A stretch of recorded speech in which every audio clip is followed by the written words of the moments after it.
earthquake occurred about 5:15 on the 12th, Tuesday, and I was the only one left in the office. It started kind of soft shaking and slowly progressed to what I would estimate about 5.0, and then it stopped altogether, and then it continued again, and that's when it got bigger, 7 plus on the Richter scale. I got in the doorway for safety as it was shaking, but there's no way I could have gotten out of the building. It was shaking so hard, I simply just tried to take cover and protect myself. And then after it stopped, I did a quick scan of the office to see what had happened. I shut off the water. It was leaking all over the building. And basically everything that was standing fell over. And then I went out to the conference room and looked over the city. We have a beautiful view of the city. It wasn't so beautiful when I looked on Tuesday. It was a huge cloud of dust and smoke just kind of coming up over the city. I've never seen anything like that. And then, of course, there was the screaming, crying, and ensued throughout the city. Huge. Let's see. So there's a lot of screams of panic. Many of our neighbors' houses collapsed entirely. Looking right out our window, it looked as if it was about every other house had gone down the hill. We're sitting there talking about what our approach is going to be, and I started noticing singing. People were singing, praising God, and that just really touched me. Very, very frustrating because these people are all stranded, and there's nobody here to help. There's nothing to do, and there's nothing I can do or anybody can do until they get the right equipment, the right people with the experience necessary to take care of things. I first stepped out of our compound and started walking is when I realized quickly, how devastated this place is. Almost every house along our street is just totally collapsed or partially collapsed. Everybody was out on the road. People were walking in both directions, carrying all their stuff, carrying wounded. And then there were different pockets of people who were, sitting stranded, but singing and praying together. So basically this rubble and broken houses stretched across the road in different areas. I realized that there was going to be no getting our vehicles in and out of the compound, and that we'd probably be sleeping at the office that night and for some time. There were hundreds of people walking around, like I said, and many houses and buildings were completely down. To my right, the many houses that had fallen down the hill. They're walking on this road, and it's downhill on one side and uphill on the other.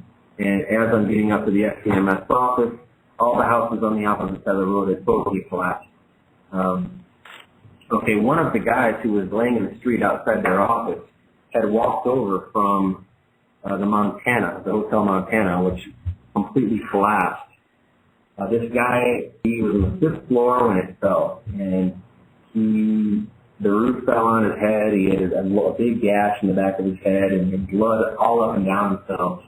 And he was trying to figure out what his plan is. He was not in critical point where he needed to be medically evacuated, but needed to get him home, basically. He was with his brother, his son-in-law in the hotel, and his son-in-law did not make it out. But he kind of was able to climb out a hole and slid down some debris. And we had a couple of others that we needed attention, and we were not sure about the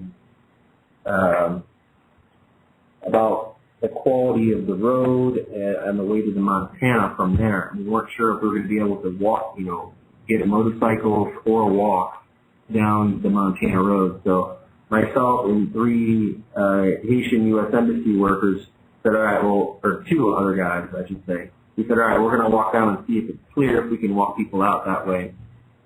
And we got no more than, 200 or 300 yards, and we had this woman came running down, and she saw that the one Haitian guy, embassy worker with me, was carrying a sledgehammer. This woman ran down and was screaming, please come help me, come help my daughter, it's stuck. Please, my baby, don't leave me, you have to come look. And we didn't know what to do. We were pretty sure we weren't going to be able to help her, but felt we had to go try anyway. So myself and the one embassy worker went with her. The other guy went to go check out the road. As we were walking back up this road, we realized she had come from a pretty good distance, another couple hundred yards up the road. We're walking by, and every 10 steps or so, other people are running up and saying, no, come over here, people are stuck, we got one person out, but somebody else is stuck, or my daughters are missing, they're in here, I can hear them talking, I can hear them screaming, and felt very, very helpless as people were arguing about which way we need to go, but in reality, I knew deep inside that likely we weren't going to be able to help any of them. Eventually, we kept going. Along the way, we were able to hammer a piece of cement, and a woman was freed. We got down to where this woman was taking us, and it was basically a big maze of rubble.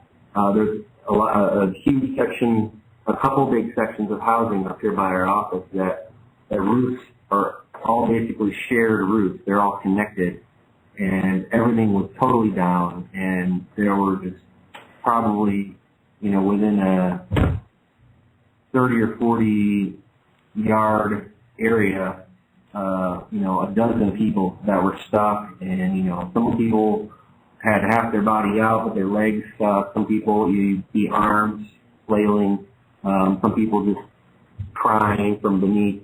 This woman, the daughter of this woman she was talking about was an infant, and you could hear her crying, and her sister-in-law stuck down there, and there was, it was obviously a bit dangerous because there's rubble underneath us, and while it was pretty secure and solid, there's no telling if there's going to be another aftershock or something. So, and plus on top of that, they're over our heads in certain areas.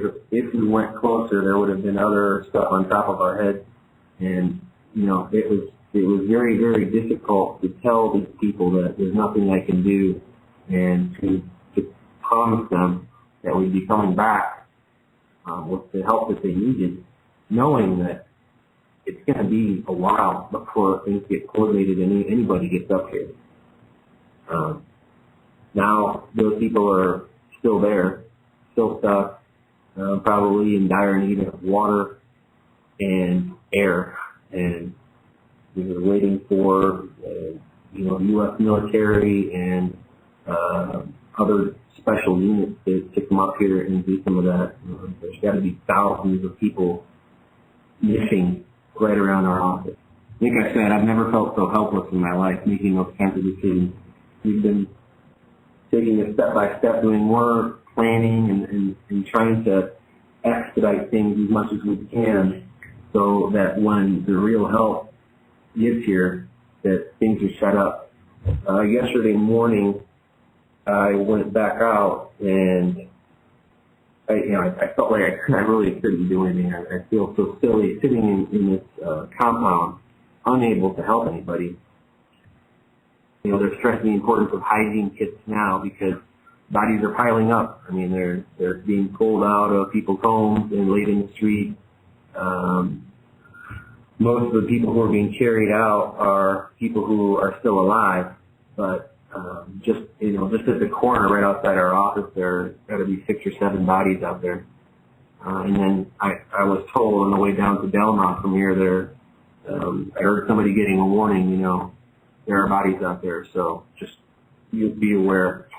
You've been warned. The plan is to do with them. They're just sitting out there. Most of them are covered by a towel or a sheet or something. A lot of them are just still, you can see bodies in the rubble.